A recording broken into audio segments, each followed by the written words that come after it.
O Moto G10 Power é mais um dos vários telefones lançados pela Motorola que chega ao mercado internacional, mas sem uma esperança de aportar aqui no Brasil.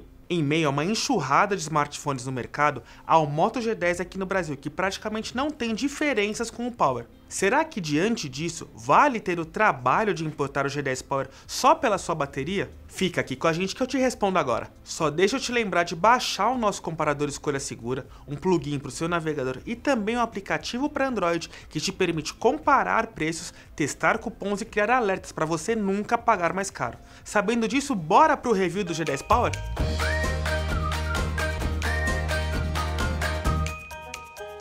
O Moto G10 Power é um aparelho que sucede uma linha que percorreu um caminho tortuoso para chegar até aqui, mas tem mais acertado do que errado. O antigo G7 Power parecia ser o smartphone que ia mudar a situação da Motorola no Brasil, com uma proposta de baixo custo e alta usabilidade, com um foco bem grande em bateria, que combinava bastante com o perfil e com o bolso do povo brasileiro. Só que depois dele, o G8 tentou inovar demais, e depois o G9 inovou de menos, e no final chegamos aqui no G10 Power que... Bom, vamos para análise. Por fora, se você conhece o Moto G10, já conhece o G10 Power. Seu corpo é totalmente em plástico, mas as laterais e a tampa traseira não são uma única peça, o que pode facilitar bastante na hora de um possível reparo. Ele também não é o mais charmoso, mas eu diria que é um dos mais ousados. A textura na traseira forma um padrão com várias ondas, que dão uma sensação gostosa na mão e ainda consegue se diferenciar dos demais. E o módulo de câmeras é mais bonitinho do que o quadrado que vemos, por exemplo, no G100.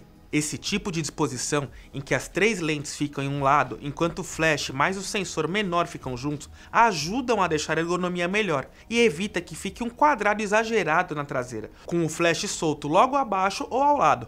Depois, o sensor de digitais voltou para a traseira no modelo mais básico, enquanto os Motorolas mais caros estão adotando o sensor na lateral. Ele não é tão rápido nem bem posicionado. Eu particularmente achei que ele ficou muito em cima, mas ele cumpre o seu papel direitinho, mesmo levando um tempinho a mais para liberar o smartphone. Nas conexões, temos o básico de todo smartphone de entrada. Uma conexão USB-C, o conector P2, uma bandeja híbrida comportando 2 chips ou um chip mais o cartão microSD e um único alto-falante mono com som de latinha e fácil de abafar. Nenhum aparelho dessa faixa de preço tem um som bom, mas olha, fazia tempo que eu não pegava smartphone tão ruim como o do Moto G10 Power. Podia ser menos pior, se ele fosse um pouco mais alto, mas ok, esse não é um grande problema para o aparelho.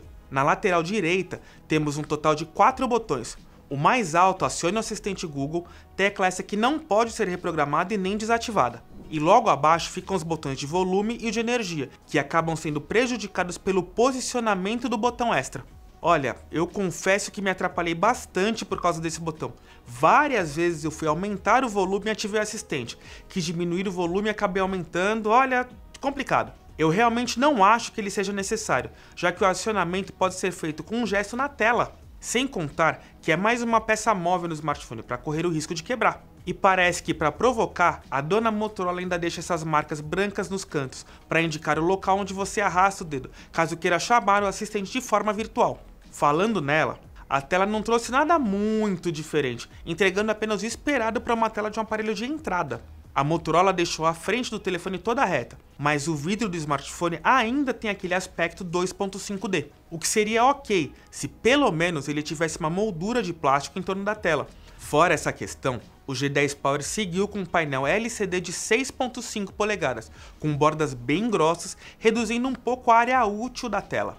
A resolução ainda é HD+, como já é bem característico da linha. Só que aqui eu vou abrir um parênteses, porque geralmente a gente fala que o HD Plus não é nenhum fim do mundo, se a qualidade do painel for razoável. O problema é que aqui não é. Seu brilho é fraco, com cores lavadas, e algumas regiões parecem estar mais escuras do que outras. Esse sempre foi um ponto fraco dos aparelhos da marca, e aqui parece que a Motorola realmente não quer mudar isso, pois já é o 4º aparelho da linha e parece que a tela estagnou, enquanto o resto do mercado tem avançado. Só para servir de exemplo, se você pegar o A12 ou o M12 da Samsung e colocar o G Power do lado, já consegue reparar de cara que aqui a tela é bem pior. De certa forma, eu imagino que esse seja o menor dos problemas para quem busca o G10 Power, então dá para entender por que economizar nesse aspecto, até porque o preço é bem em conta. Por dentro, no entanto, o G10 Power conta com o Snapdragon 460, que apesar do nome, consegue ser mais ou menos equivalente ao Snapdragon 662 do G9 Power.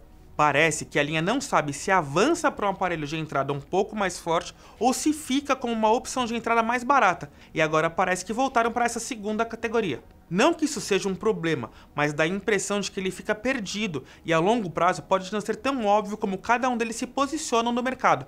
Dito isso, no uso, o início foi bem complicado. O smartphone travou bastante nos primeiros minutos de uso, principalmente nas câmeras, mas depois ele foi preenchendo o cache e melhorando a performance. Ainda está longe de ser rápido, mas está mais potente que alguns concorrentes diretos, como o A12 da Samsung.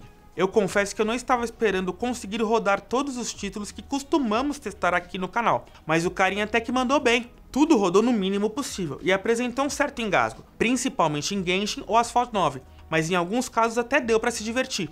O melhor de tudo é que, como seu processador é mais básico, o consumo de energia é relativamente baixo, reforçando seu foco, que é durar bastante tempo com apenas uma carga. E os seus 6.000 mAh deram conta do recado, chegando fácil a 2 dias de uso sem exagerar, ou 1 dia e meio jogando bastante. Na média, os aplicativos mais simples, como o WhatsApp ou o YouTube, ficam com o consumo abaixo dos 8% por hora, o que é o padrão. Mas nos jogos, a média foi de 12% por hora, com alguns consumindo apenas 9%, como o Asphalt 9, e até os mais pesados, como o Genshin, ficando em 15% por hora, um recorde para a categoria. Podia ter sido um pouco melhor, considerando que navegar na internet ou perder um tempo nas redes sociais não ficou tão baixo quanto a gente gostaria. Talvez o software não está otimizado para minimizar o consumo desses usos também, mas ainda é uma marca ok para segurar por um dia inteiro. O ponto fraco para mim nesse caso é o carregador de 20 watts, que carregou a bateria de 0 a 100% em 2 horas e 35 minutos. É outro ponto estranho, pois uma fonte com essa potência deveria ser mais rápida, principalmente quando a gente lembra que o Power antigo tinha o carregador Turbo Power, que era um dos mais rápidos. Dá para tentar passar um pano e dizer que é bom ir de uma forma menos acelerada, pois aí o smartphone não esquenta. Mas isso é conversa da marca, até porque o que conta é o ciclo de bateria, que não será um grande problema com esse processador mais básico. Por fim, aonde eu achei que fosse dar muito ruim, o G-Power até que mandou bem, que é nas suas câmeras. A Motorola colocou 4 lentes aqui, começando com um sensor principal de 48 megapixels que faz fotos legais, principalmente em ambientes externos. Em ambiente interno, o resultado é um pouco pior, e dá para notar essa diminuição, principalmente pela falta de equilíbrio entre as partes mais claras e mais escuras. Tudo, claro, dentro dos limites para um celular de entrada. Quando passamos para a lente de ângulo mais aberto, a qualidade cai bastante e os ruídos aparecem sem censura, mas a coloração é ok, principalmente em ambientes com muita luz. A resolução está boa, já que o padrão de 8 megapixels é visto até mesmo em smartphones que custam um pouco mais. São fotos que para um uso menos exigente estão boas, só entender que ele não conseguirá manter muitos detalhes, pois o software acaba suavizando demais para remover todos os ruídos. Depois, a lente macro tem apenas 2 megapixels e não consegue registrar muita coisa. A sua abertura acaba absorvendo pouca luz, o que faz o resultado ser bem abaixo das outras câmeras, mas ela ainda consegue ter mais acertos do que erros. A última traseira é apenas um sensor auxiliar para as fotos em modo retrato, que faz o seu trabalho. Os recortes ficam legais, e eu imagino que o software sozinho não conseguiria fazer parecido, então parece ser uma lente mais útil do que as outras. Já a lente frontal até que tem uma qualidade legal, são 8 megapixels com abertura f2.2. As cores ficam mais saturadas e dão uma cor melhor para a pele, algo que a Motorola sempre acerta. Os detalhes também ficam um pouco melhores do que as lentes secundárias da traseira, e vão um pouco além do M12 da Samsung. Infelizmente, o G10 Power não chegou oficialmente ao Brasil, então o preço ainda está meio instável. Na média, ficou um pouco menos de R$ 1.200, que poderia estar bem melhor, vai. Mas como existe o Moto G10 no país, que é idêntico a ele e custa próximo dos R$ 1.100, não vejo muita necessidade de apostar no G10 Power. Ambos compartilham os mesmos pontos fortes, com câmeras relativamente boas, sistema bem limpo e consumo energético baixo. E também compartilham os mesmos pontos negativos, com uma tela ruim e um processador que pode dar dor de cabeça de vez em quando. O G10 do Brasil ainda tem a possibilidade de ficar mais barato a curto prazo, então 1.000 mAh a menos de bateria pode não compensar caso a diferença no valor fique maior do que agora. Mas e aí, o que você achou do G10 Power? Queriam ele de forma oficial aqui no Brasil? Me contem aqui nos comentários, e se curtiu deixa o like, compartilha com a galera, e é o seguinte, da minha parte eu fico por aqui, a gente se vê nos próximos vídeos, e um grande abraço meus queridos!